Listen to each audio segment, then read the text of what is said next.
یرمیہ 10واں باب جو 25 آیات پر مشتمل ہے۔ بت پرستی اور حقیقی پرستش کا موازنہ۔ اے اسرائیل کے گھرانے، وہ کلام جو خداوند تم سے کرتا ہے سنو۔ خداوند یوں فرماتا ہے کہ تم دیگر اقوام کی روش نہ سیکھو اور آسمانی علامات سے ہراساں نہ ہو، اگرچہ دیگر اقوام ان سے ہراساں ہوتی ہیں، کیونکہ ان کے آئین بطالت ہیں۔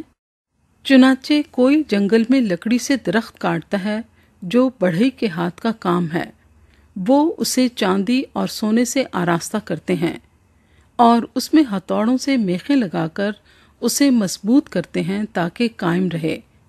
وہ کھجور کی مانند مخروطی ستون ہیں پر بولتے نہیں، ان کو اٹھا کر لے جانا پڑتا ہے کیونکہ وہ چل نہیں سکتے۔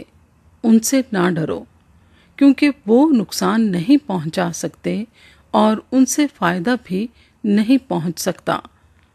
اے خداوند، تیرا کوئی نظیر نہیں، تو عظیم ہے اور قدرت کے سبب سے تیرا نام بزرگ ہے۔ اے قوموں کے بادشاہ، کون ہے جو تجھ سے نہ ڈرے؟ یقیناً یہ تجھ ہی کو زیبا ہے، کیونکہ قوموں کے سب حکیموں میں اور ان کی تمام مملکتوں میں تیرا ہمتا کوئی نہیں، مگر وہ سب حیوان خصلت اور احمق ہیں۔ بتوں کی تعلیم کیا؟ وہ تو لکڑی ہیں۔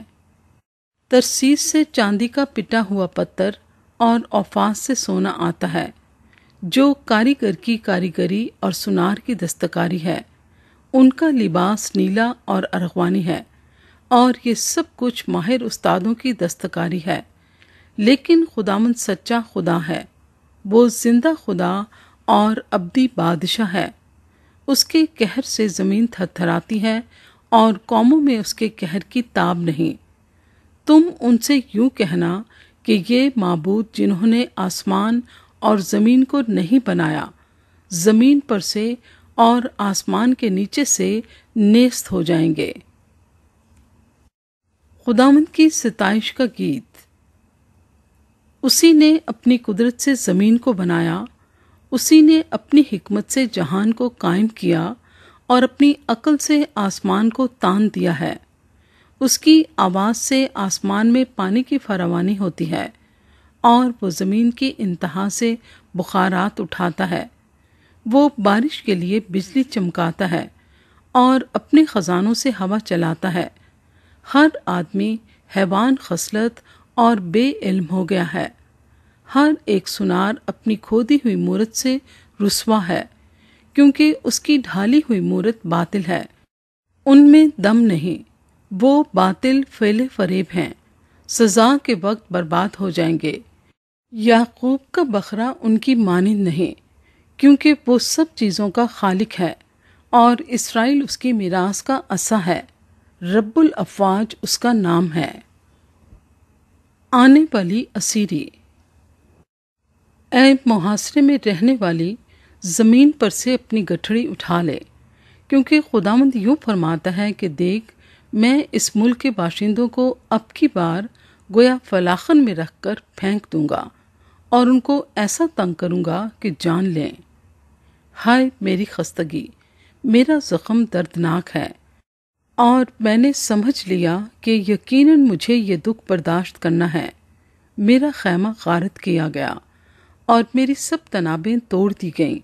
میرے بچے میرے پاس سے چلے گئے اور وہ ہیں نہیں۔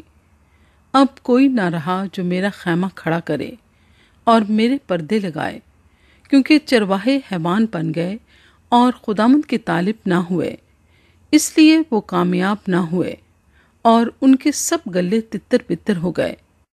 دیکھ، شمال کے ملک سے بڑے غوغے اور ہنگامے کی آواز آتی ہے، تاکہ یہودا کے شہروں کو اجاڑ کر گیدڑوں کا مسکن بنائے۔